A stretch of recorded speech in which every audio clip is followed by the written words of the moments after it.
Hey everybody, I'm Chris and welcome back to Bloomerang Academy Junior.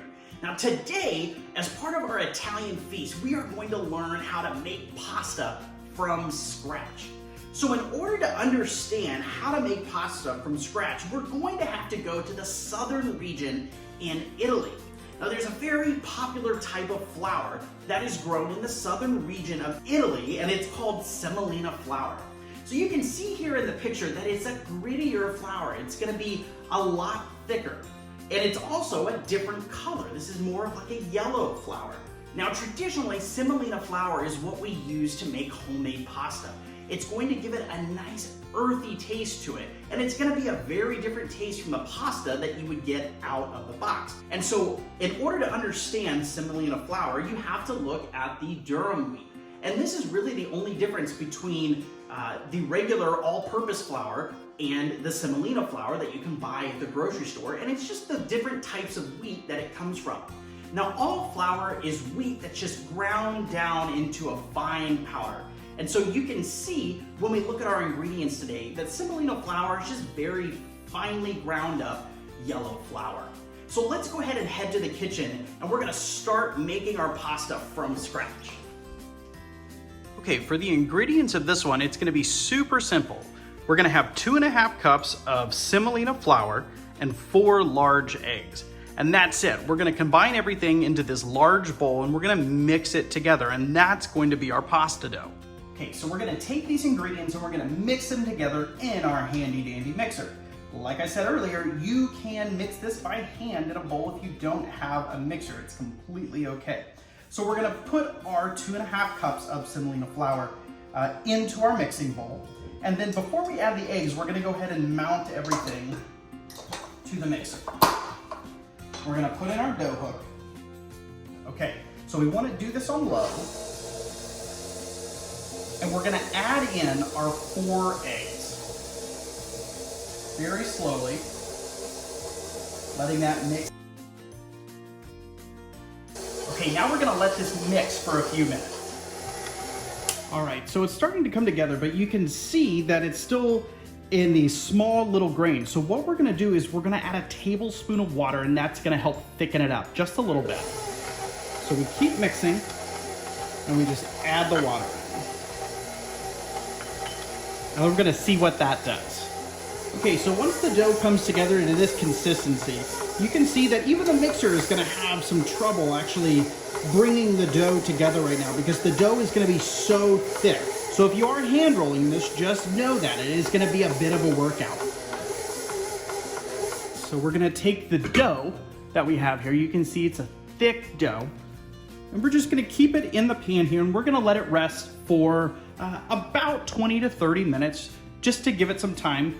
And you're not gonna see it rise or anything like that because there is no yeast in it, but we're just letting the bread rest, or the dough rest, before we roll it out. Okay, so now comes the fun part. We've got the dough for the pasta, and it's rested for the last 30 to 45 minutes. And so what we're gonna do is we're gonna cut this into some smaller pieces. So I'm gonna cut it in half, and then cut each half again. So we're gonna cut it into 4 equal pieces, and kind of make some flat pieces of dough out of this. So now comes the time that if you have the pasta press for your KitchenAid mixer, you can use that. So that's what we're gonna do today. Otherwise, you can take a rolling pin and actually roll this out. And then we're gonna be cutting this into the shape of spaghetti. So it's just little thin noodles. And really the best tool to use for that, if you don't have the spaghetti attachment, is a pizza cutter. And so you can cut the thickness of your own noodles, and really depending on if it is fettuccine, or if it is spaghetti, or if it's angel hair pasta, it's all going to be about the thickness of the pasta and how big each of the pieces are. So now that we have each of these 4 kind of pressed out, we're gonna go ahead and transfer over here to our pasta press. And this is going to push it together into these thin sheets. So I'll show you how we do this. We're gonna put it on 2. Now, we wanna make sure that there is flour on both sides of the pasta so it isn't sticky at all, because we're gonna feed it through the top just like this. And you can see that it's flattening it out. Now it's not going to be a nice, neat shape right away. We just want to get it pressed out a little bit into some thinner pieces, and we're going to keep feeding it through once it goes through. You want to be very careful with this so you don't get your fingers stuck in it. So we'll put it all together and we're going to put it back through.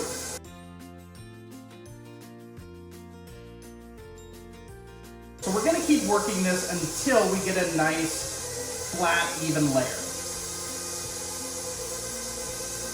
All right, so it's starting to come into a flat layer. Now on this press, it has 7 different settings here on the side. That's going to make the thickness of the pasta thinner and thinner every single time that you run it through. So you want to make sure that you just keep running it through on one. I'll fold it one final time and we'll run it through. And then we're going to start just making it smaller.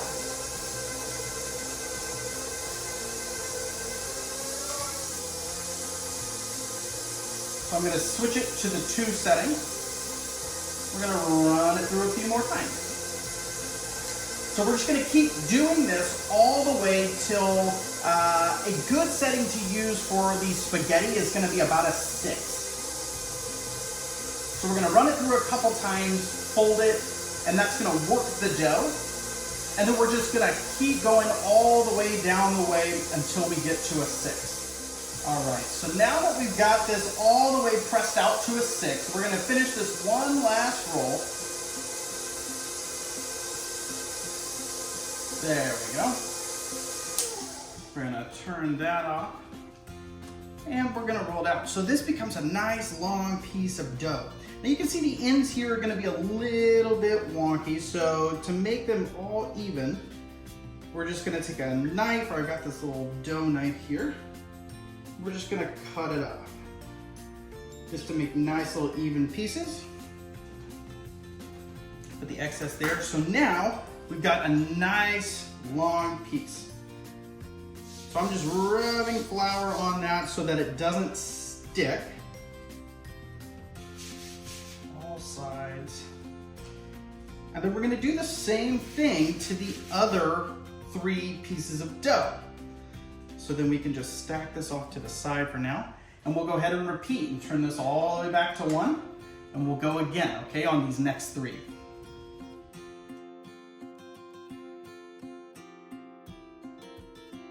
Okay, so now we've got all of our pasta pressed into these long sheets. So what we're going to do next is actually cut them out into the length that we want our pasta to be. So there is no exact science to this. It's more just drawing out how long we'd like this to be. So these a little shorter. There we go. So we're just going to make this sheet of pasta strips right here. And then we switched out the attachment, so I have the spaghetti attachment on here, and it's just a bunch of little grooves that are just going to cut the pasta sheets into the size of spaghetti, and we're going to run them through that, and that's how we get our spaghetti pasta. All right, so I'm going to go ahead and turn this on to 2. That second setting that gets these spinning. So I'm going to take our first sheet, and we're just going to run it through like so. So we'll start to cut some of these, and you'll see some will fall off. But now we have spaghetti. So what we're going to do is we're going to turn this into what we call a nest. So I want to make sure that there's plenty of flour in here so that they're not sticking together. And then we're just going to spin it around. So we're going to take this nest and we're just going to place it aside. Now I'm just going to stack all the nests over here in this pan, and then that's what we'll use to cook pasta later. Okay, so now for the next part of cooking our pasta, we're gonna put a pot of water on the burner, and we're going to put a very large amount of salt in there. So the goal is we're gonna make this like seawater. And so we're gonna put that salt in there, and what that's going to do is help to season the pasta as it cooks. Now the pasta doesn't have to cook for that long because it's fresh pasta, so it's only gonna cook for about 3 minutes. So even though the water is very salty, the pasta is not going to maintain a lot of the salt just because it's gonna be very quickly cooked in this water. So now that we've got the water boiling, we're gonna go ahead and add a few of the nests of pasta. So we're gonna take an entire nest like this and we're gonna go ahead and just place it in there. Now usually per person, 2 nests is more than enough. And the other great thing about this homemade pasta is the rest of it that you're not going to use, you can just freeze it and then you can cook it at any time that you want to take it out of the freezer in the future. Okay, so now that the nests of pasta are in here, we're gonna go ahead and stir this around. And we're gonna cook this for 3 minutes. Now this is a lot less time than you would cook some of like the hard pasta that you would buy in the store, and that's just because it's fresh, it doesn't need to cook as much. Now sometimes because there is a lot of flour on this pasta, you're gonna see the pot start to bubble up like this. So a really easy way to get rid of the bubbles is just to blow on it.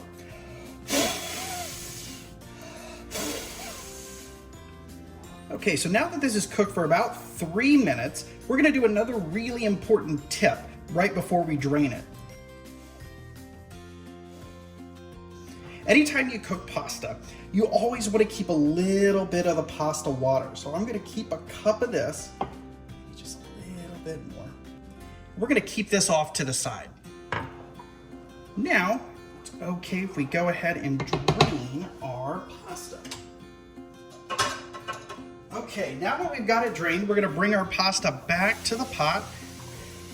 This is where this water is gonna come in. We're gonna put just a little bit of the water on top. So we've got some water. We're also gonna do a little bit of olive oil. And we're gonna spin this all around. Make sure everything gets nice and coated.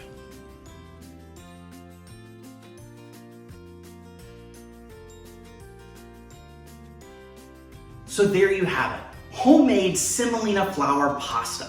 Now you could go to the store and buy a box of it, but now you know how to make it from home. So whether you're using a mixer like we did today, or you're rolling it out by hand, you guys now have the tools to make pasta for you and your family. Thanks for tuning in today, and I look forward to seeing you next time where we learn how to make the sauce for all of this to bring our Italian meal together.